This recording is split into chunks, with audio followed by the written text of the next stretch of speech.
Hi everyone, welcome once again to Elvis the Ultimate Fan channel.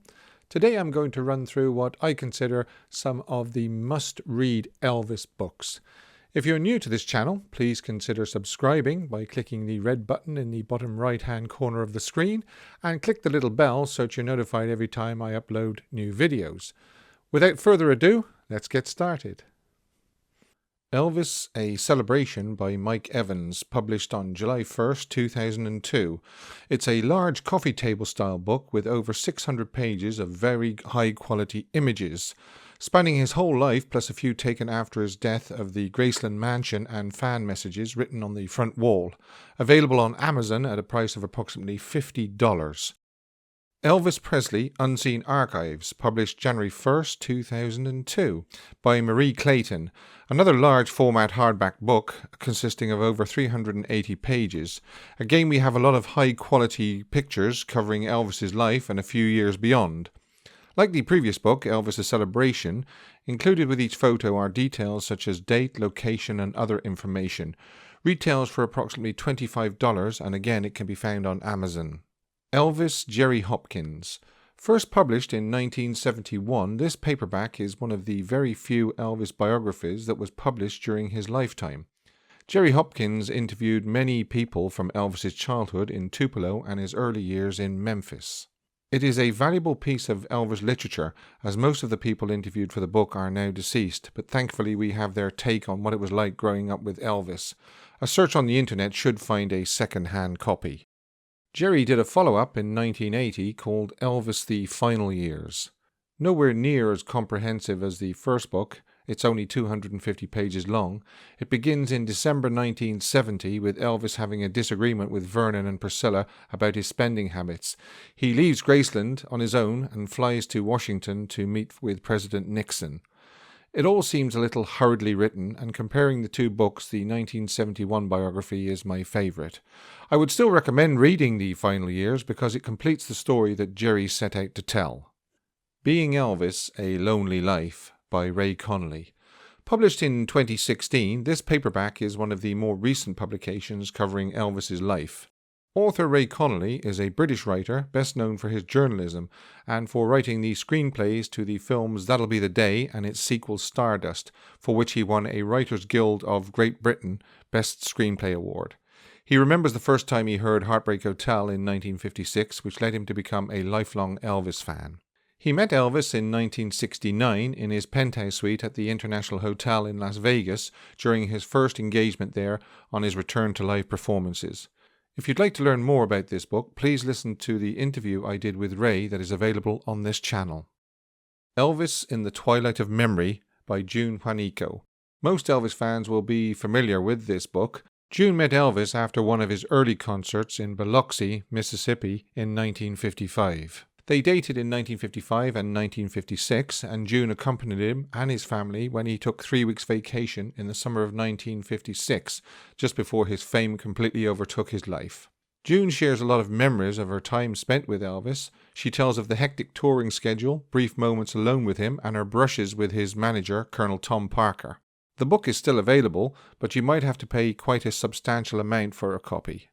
Elvis, Portrait of a Friend by Marty Lacker, Patsy Lacker and Leslie S. Smith. Initially published in June of 1979 as a limited edition of 5,000 copies, I was lucky enough to get one of them, as shown here. Marty Lacker began working for Elvis in 1961, though they had known each other casually since high school. He joined a group which became known as the Memphis Mafia as Elvis began work on the movie Kid Galahad. Marty was joint best man along with Joe Esposito at Elvis's marriage to Priscilla in 1967. Marty tells a fascinating story about being part of the group during the movie years when Elvis was making almost 3 movies per year during the 1960s. Another perspective on these times comes from Marty's wife, Patsy, as she tells about her husband being away so much with Elvis. Also covered in the book is the use of prescription medication by some members of the group and the effects it eventually had on all of their lives. The book was later issued as a paperback. Both hardback and paperback versions are available second-hand. The next book is a must for anyone wanting to learn more about Elvis Presley. It's the Alan and Ash book, Elvis Aaron Presley, Revelations from the Memphis Mafia, as told by Billy Smith, Marty Lacker and Lamar Fike. The book takes the form of conversations between the three members of Elvis's so-called Memphis Mafia about their memories of Elvis, working with him, and the friendship they had with him and each other. Billy Smith is Elvis's first cousin. He was 8 years younger than Elvis and grew up with him in Tupelo. Billy's family also went with the Presleys when they moved to Memphis. Billy was with Elvis till the day he died. Revelations from the Memphis Mafia is definitely a must-read for any Elvis fan. At nearly 800 pages, the book is justifiably acclaimed as one of the best ever books published about Elvis. The next must-read book is also by Alana Nash and is the extensively researched The Colonel, the extraordinary story of Colonel Tom Parker and Elvis Presley. For anyone wanting to learn more about the man who managed the biggest recording artist in history, then this is the book for you. A meticulously researched biography, this story profiles the man behind Elvis Presley in a compelling new light.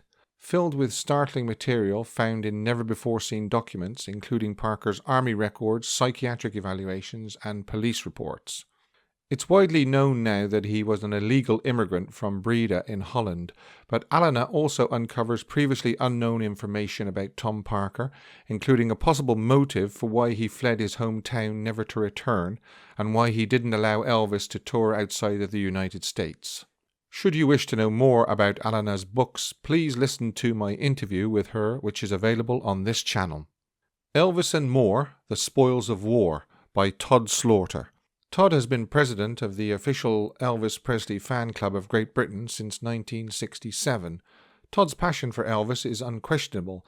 His achievements for Elvis, for the official Elvis Presley fan club of Great Britain, and its members are remarkable. He met Elvis 3 times. The final time was just before his final concert in Indianapolis. Elvis presented Todd with a trophy for 10 years' service in the fan club, and a TV news film crew was on hand to shoot the event. It's the last professional footage shot of Elvis. The book isn't just about Elvis, but an account of Todd's life and some of the events that came about due to him being fan club president. All in all, it's a great book, and I would recommend it. My final choice is actually 2 books. They are Peter Guralnick's Last Train to Memphis and Careless Love. Without doubt, these 2 volumes are outstanding when it comes to Elvis biographies. The full title of the first volume, Last Train to Memphis, The Rise of Elvis Presley, tracks the first 24 years of Elvis's life, covering his childhood, the first recordings at Sun Records, and the early RCA hits. These are the years of self-invention, when it seemed that everything Elvis tried succeeded wildly. There was scarcely a cloud in sight through this period.